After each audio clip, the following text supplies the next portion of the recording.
আজকে ভারতের পরিবহন ব্যবস্থার একটা গুরুত্বপূর্ণ বিষয় নিয়ে আমরা আলোচনা করার চেষ্টা করব, সেটা হচ্ছে সোনালী চতুর্ভুজ। সোনালী চতুর্ভুজ কি? ভারতের চারটে সব থেকে বড় বড় মহানগর কলকাতা, দিল্লি, মুম্বাই, চেন্নাই, এই চারটে মহানগরকে সড়ক পথে যুক্ত করার যে পরিকল্পনা, 6 লেন বিশিষ্ট, কোথাও 8 লেন বিশিষ্ট, সেই পরিকল্পনাটাকে বলা হয় সোনালী চতুর্ভুজ। 1999 সালে এর শিলান্যাস হয়েছিল। কবে শিলান্যাস হয়েছিল? 1999 সালে শিলান্যাস হয়েছিল। কোন চারটি মহানগরকে যোগ করা হয়েছে? কলকাতা, দিল্লি, মুম্বাই, চেন্নাই। এই কলকাতা, দিল্লি, মুম্বাই, চেন্নাইকে যোগ করার যে প্রকল্প সড়ক পথে, সেটাই হচ্ছে সোনালী চতুর্ভুজ। এই সোনালী চতুর্ভুজের মোট দৈর্ঘ্য 5846 কিলোমিটার। 5846 কিলোমিটার। কলকাতা থেকে দিল্লির দূরত্ব সড়ক পথে এখানে 1453 কিমি। কলকাতা থেকে দিল্লি এই সড়ক পথের দৈর্ঘ্য কত? সেই সড়ক পথের দৈর্ঘ্য 1453 কিমি। এটি জাতীয় সড়ক 19 এর অন্তর্গত। কত? জাতীয় সড়ক ন্যাশনাল হাইওয়ে 19 এর অন্তর্গত। তারপরে আসি দিল্লি থেকে মুম্বাই। দিল্লি থেকে মুম্বাই, দিল্লি থেকে মুম্বাই এর সড়ক পথের দৈর্ঘ্য হচ্ছে 1419 কিলোমিটার। এখানে যে জাতীয় সড়কটি কভার করে, যে জাতীয় সড়কটি দ্বারা সংযুক্ত হয়েছে, তা হচ্ছে NH48। NH48 নতুন জাতীয় সড়কের নম্বর কত? NH48। তারপরে আসি মুম্বাই থেকে চেন্নাই। এই মুম্বাই থেকে চেন্নাই এর সড়ক পথের দৈর্ঘ্য হচ্ছে 1290 কিলোমিটার। 1290 কিলোমিটার। এটি জাতীয় সড়ক NH48 দ্বারা যুক্ত। তাহলে এটাও NH48, এখান থেকে এটাও NH48। এবার আসি চেন্নাই থেকে কলকাতা। চেন্নাই থেকে কলকাতার সড়ক পথের দৈর্ঘ্য হচ্ছে 1684 কিলোমিটার। 1684 কিলোমিটার। এখানে যে জাতীয় সড়কটি কভার করছে বা যে জাতীয় সড়ক দ্বারা যুক্ত, সেটা হচ্ছে NH60। NH60। এবার পরীক্ষায় কি ধরনের প্রশ্ন এখান থেকে আসতে পারে? সোনালী চতুর্ভুজের শিলান্যাস কবে হয়েছিল? 1999। সোনালী চতুর্ভুজের মোট দৈর্ঘ্য 5846 কিলোমিটার। এই যে সোনালী চতুর্ভুজ যে রয়েছে, এই সোনালী চতুর্ভুজের কোন বাহুটির দৈর্ঘ্য সব থেকে বেশি? এক্ষেত্রে উত্তর হবে, দেখো ছবিতে স্পষ্ট দেখা যাচ্ছে, চেন্নাই কলকাতা বা কলকাতা চেন্নাই। কত? 1684। সোনালী চতুর্ভুজের কোন বাহুটির দৈর্ঘ্য সব থেকে কম?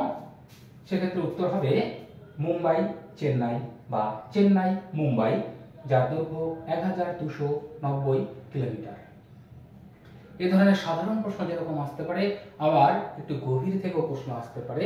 সেটা কি?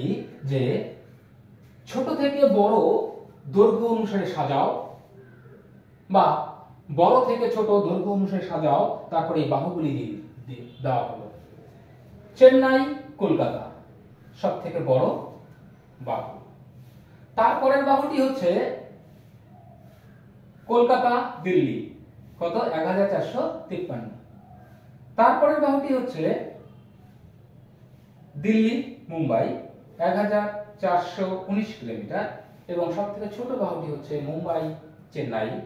মুম্বাই চেন্নাই 1290 কিলোমিটার। দুইভাবে আসতে পারে যে সোনালী চতুর্ভুজের বাহুগুলি বড় থেকে ছোট সাজাও, তখন হবে চেন্নাই কলকাতা, কলকাতা দিল্লি, দিল্লি মুম্বাই এবং মুম্বাই চেন্নাই।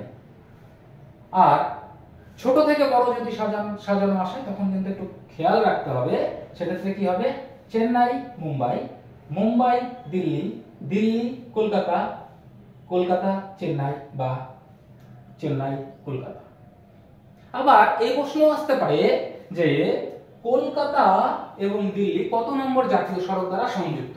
তখন কিন্তু উত্তরটি হবে জাতীয় সড়ক ন্যাশনাল হাইওয়ে 19 নম্বর জাতীয় সড়ক দ্বারা এই কলকাতা দিল্লি সংযুক্ত। প্রশ্ন আসতে পারে দিল্লি মুম্বাই, দিল্লি মুম্বাই কত নম্বর জাতীয় সড়ক দ্বারা যুক্ত? তখন হবে 48, 48। প্রশ্ন আসতে পারে মুম্বাই চেন্নাই কত নম্বর জাতীয় সড়ক দ্বারা? এটাও জাতীয় সড়ক 48 নম্বর দ্বারা যুক্ত। প্রশ্ন আসতে পারে কলকাতা চেন্নাই কত নম্বর জাতীয় সড়ক দ্বারা যুক্ত? তখন সেক্ষেত্রে উত্তর হবে NH16, NH16। NH16 হচ্ছে কলকাতা চেন্নাই আর কলকাতা দিল্লি হচ্ছে NH19। এটা কিন্তু অনেক সময় গুলিয়ে যায়, তাই তোমাদের এটা একটু মনোযোগ দিয়ে মনে রাখতে হবে। তাহলে আমরা আজ সোনালী চতুর্ভুজ সম্পর্কে একটা আউটলাইন, এক ঝলকের যে শেখা সেটা আমরা শিখলাম যে সোনালী চতুর্ভুজ ভারতের পরিবহন ব্যবস্থার সড়ক পরিবহনের একটি গুরুত্বপূর্ণ বিষয়। এর শিলান্যাস হয়েছিল 1999-এ। এখনো পর্যন্ত এর মোট দৈর্ঘ্য সোনালী চতুর্ভুজের 5846 কিলোমিটার। সোনালী চতুর্ভুজে কোন চারটি মহানগরকে যোগ করে? ভারতের সব থেকে বড় চারটি মহানগর কলকাতা, দিল্লি, মুম্বাই, চেন্নাইকে যোগ করে। এই দিল্লি কলকাতা, চেন্নাই, মুম্বাই এবং মুম্বাই দিল্লি এই সড়ক পথগুলির মধ্যে কোনটি দৈর্ঘ্য সব থেকে বেশি? চেন্নাই কলকাতা। চেন্নাই কলকাতার দৈর্ঘ্য সব থেকে বেশি 1684 কিলোমিটার। কোন জাতীয় সড়ক? জাতীয় সড়ক 16। সব থেকে ছোট বাহু কোনটি? মুম্বাই চেন্নাই। কত নম্বর জাতীয় সড়ক? 48। দৈর্ঘ্য কত? 1290। দিল্লি মুম্বাইয়ের দৈর্ঘ্য 1419। দিল্লি কলকাতার দৈর্ঘ্য 1453।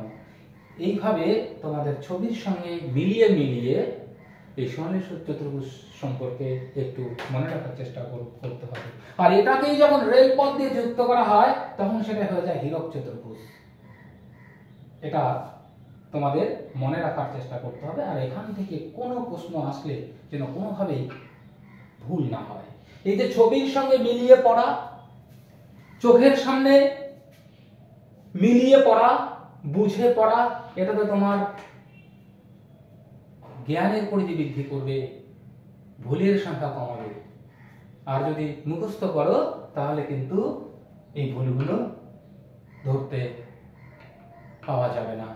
দেখো মুখস্থ করলে হয়তো তুমি কোনটা কোন কিলোমিটার সেটা হয়তো মনে রাখছো, যখনই ছোট থেকে বড় বা বড় থেকে ছোট সাজানো আসবে তখন কিন্তু উত্তর করাটা একটু কঠিন হয়ে যাবে। তাই এসো আমরা ভালোবেসে পড়ি, ভালোবেসে ভূগোল পড়ি এবং মনে রাখি। কঠিনভাবে ভেবে নয়, সহজভাবেই আমরা ভূগোলের সমস্যাগুলি উদ্ধার করার চেষ্টা করব।